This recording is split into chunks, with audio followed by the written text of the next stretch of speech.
Welcome to Rescue Ride Podcasts. I'm Roy Thomas. And I'm Nick Larima. And today we're diving into something that, on the surface, you might not think is all that exciting. Yeah. Buying an ambulance. Right. But trust me, this is more than just picking out a snazzy paint job. Absolutely. We're going to be using Rescue Ride's guide as our roadmap to break down this whole process. Okay.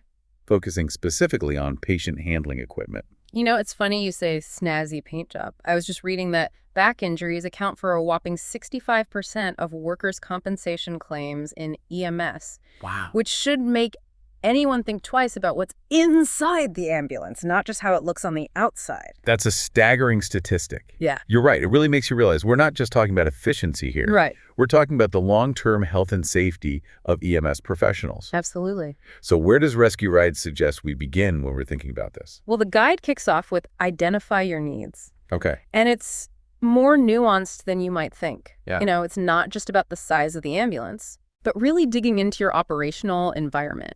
Can you give me an example? Mm-hmm. Break that down a little bit more. Okay, imagine two scenarios.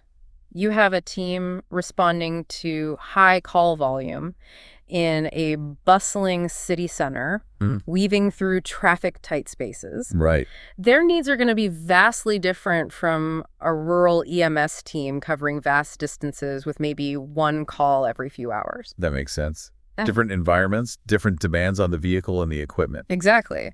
And on top of that, you have to consider your workforce. You know, if you have a team that's consistently dealing with physically demanding situations, Right. investing in equipment that reduces strain and makes their jobs easier becomes a top priority. So it's about tailoring the equipment to the specific challenges your team faces day in and day out. Absolutely. The guide emphasizes thinking about both everyday use equipment, like your trusty stair chairs and cots, and specialized gear for those unique high-stakes situations. Right. You know, things like mass casualty incidents or rescues in tricky terrain. Got it. Yeah.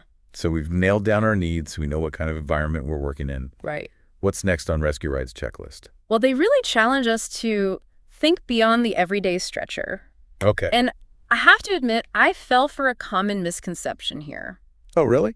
I always thought those flexible stretchers were only for bariatric patients. You and me both. But the guide sets us straight on that one. Big time.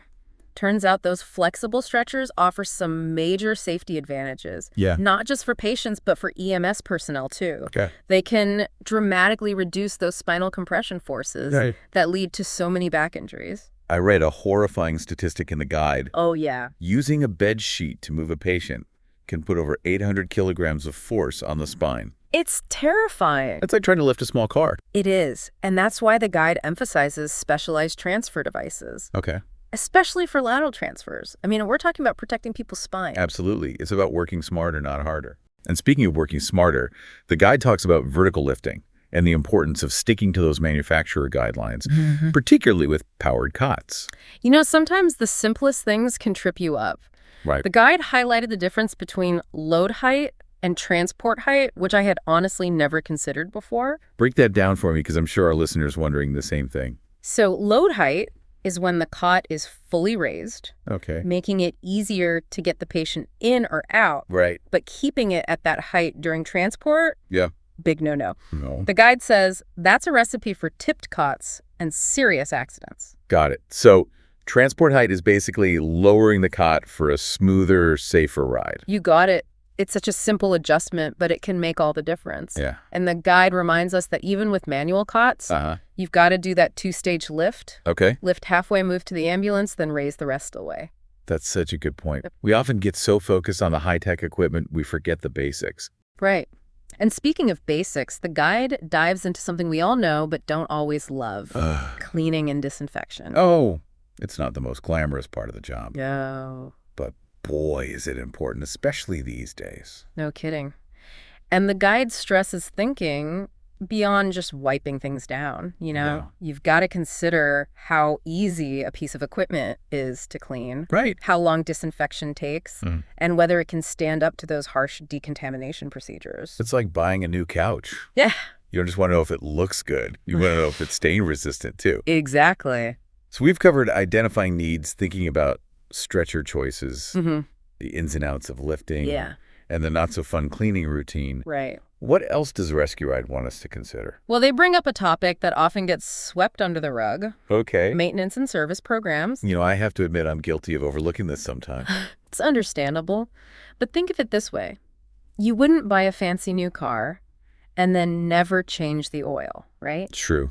Yeah. Well, preventative care goes a long way. Exactly. And this is especially true for those advanced stretches we were talking about earlier. Right. They might have all the bells and whistles, but those bells and whistles need regular tuning. Yeah. The guide recommends talking to your existing stretcher maintenance provider if you have one, Okay. because they've seen it all and can offer invaluable insights. And if you don't have a program in place, now's the time to start thinking about one. Absolutely. Rescue Ride even suggests factoring in potential downtime, those periodic maintenance costs, Yeah. and even unexpected repair expenses when you're budgeting. That's such a good point. It's easy to get caught up in the initial purchase price, Right. but those long-term costs can really add up. All right, we've got a pretty solid handle on the nuts and bolts of the equipment itself. Mm-hmm. But buying an ambulance isn't just a one-person show.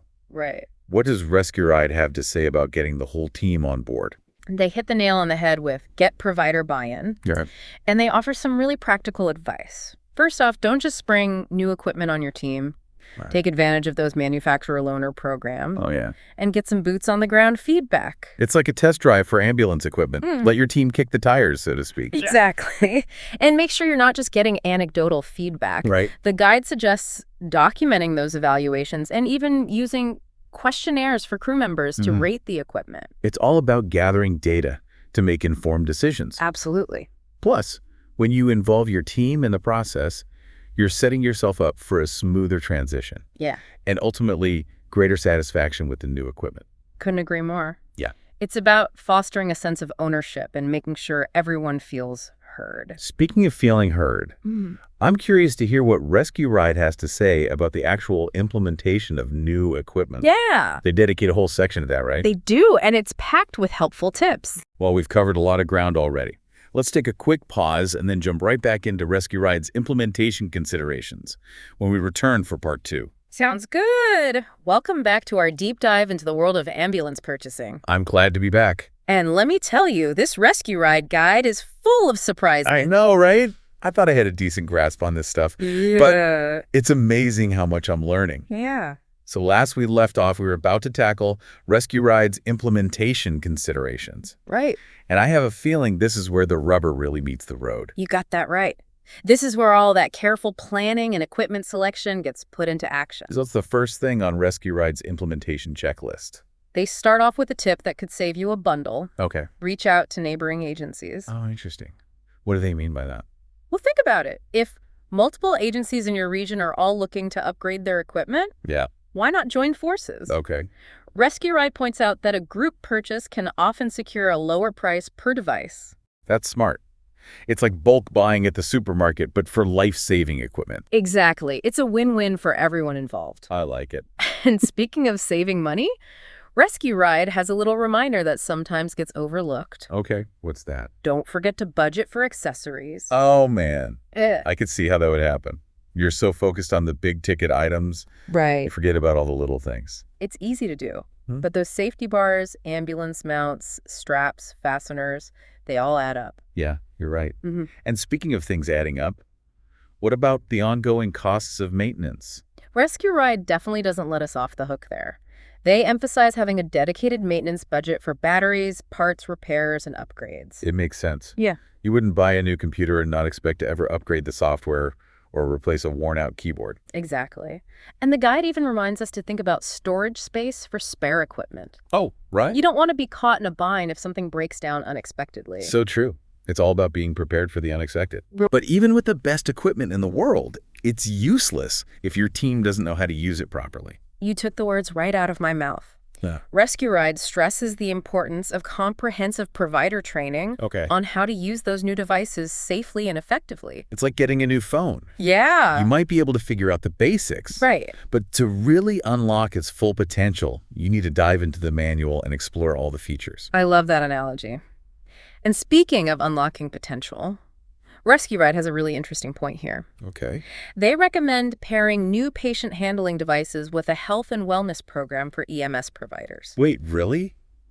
That's fascinating. Hmm. Tell me more about that. Well, it makes a lot of sense when you think about it. Yeah. We're talking about equipment designed to reduce strain and prevent injuries. Right. But what about the provider's overall physical fitness? So it's about a holistic approach to provider well-being. Exactly. It's about equipping them with the tools and the knowledge to stay healthy and strong so they can continue to provide the best possible care. I have to say, I'm really impressed with how thoroughly Rescue Ride has thought this through. Me too. They've covered everything from the nitty-gritty details of equipment selection to the broader picture of provider well-being. I agree. They've really left no stone unturned. Yeah. But before we wrap up this implementation phase, Okay. there's one more crucial step. Rescue Ride highlights What's that? building strong vendor relationships. Yes. That makes perfect sense. Yeah. You want to be working with vendors who are not just trying to sell you something, Right. but who are true partners in your mission. Absolutely.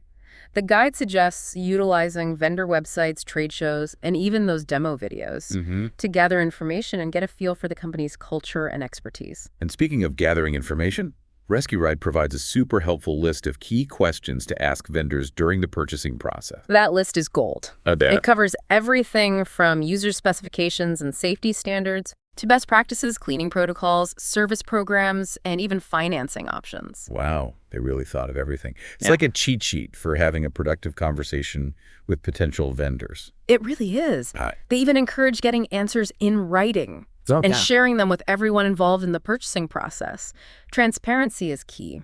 Okay, so we've covered a ton of ground here. Yeah. We've talked about implementation strategies, the importance of provider buy-in, Right. and building those strong vendor relationships. But with all this focus on the practical aspects of purchasing an ambulance, I'm curious to hear your thoughts on something a bit more future-oriented. Okay. What about the trends on the horizon? Yeah, How do you see patient handling equipment evolving in the coming years? that's a great question. And you know what? Rescue Ride actually leaves us with that very same thought. Oh, wow. They challenge us to consider how technology might transform patient handling in EMS. Okay, I'm all ears. Let's dive into those future possibilities and maybe even do a little bit of crystal ball gazing when we come back for the final part of our deep dive. And we're back for the final part of our deep dive into buying an ambulance using Rescue Ride's guide as our roadmap. You know, going through this guide, it's really been like a masterclass in ambulance acquisition. I feel like I've earned an honorary degree in stretcher selection and budgetary consideration. Yeah, me too. And I have to say, the way Rescue Ride ends this guide is brilliant. Yeah. They don't just leave us with a pat on the back and a good luck with your purchase. Right. They actually nudge us to think bigger, to look ahead at the trends that are shaping the future of patient handling. It's such a crucial point. EMS is constantly evolving, and the technology we use has to keep pace. Yeah. What are your thoughts? What kind of innovations do you see on the horizon? Well, I'm no tech guru, Okay. but even I can see that automation is going to play a huge role. I can imagine a future where robotic stretchers Yeah. can navigate those really complex environments. It's like Right. a burning building or a collapsed structure, Right. minimizing risk for both patients and EMS personnel. I love that. It's like sending in a high-tech first responder to assess the situation and safely extract patients. And speaking of high-tech, Yeah. I think we'll see cots that are more than just a platform for transport, Okay. Imagine cots that can monitor vital signs in real time, Wow. adjust patient positioning automatically for optimal comfort and safety, even administer basic medical interventions. Whoa. That's next level. It's like having a mini ICU on wheels. Exactly. But with all this increased automation, Yeah. I have to wonder about the human element.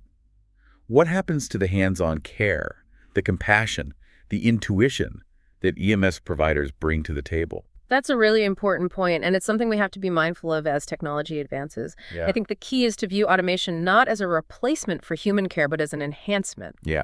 It's about freeing up EMS providers from those physically demanding and time-consuming tasks so they can focus on what truly matters. Patient assessment communication and providing that essential human touch.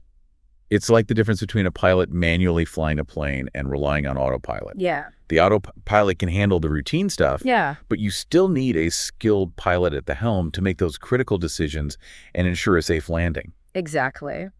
And that brings us back to the heart of Rescue Ride's message. Investing in the right ambulance and patient handling equipment isn't just about buying stuff. Right. It's about creating an environment where EMS providers can do their best work safely and effectively. So as we wrap up this deep dive, Yeah. what are the key takeaways you want our listener to walk away with? First and foremost, approach ambulance purchasing strategically. Do your research, assess your needs, Right. and involve your team every step of the way. Okay. Remember, it's an investment in the well-being of your crew and the community you serve. Yeah. Second, think beyond the basics. Don't just settle for what you've always used. Explore the new technologies and innovations that can enhance patient care and provider safety. And finally, remember that this is a journey, not a destination. The world of EMS is constantly evolving, so stay curious, stay informed, and keep striving for excellence. Well said. For more information and resources on patient handling equipment, be sure to visit rescuerightafrica.com. And to our listener, thanks for joining us on this deep dive. We hope you found it informative and, dare I say, even a little bit exciting. Until next time, stay safe and keep learning.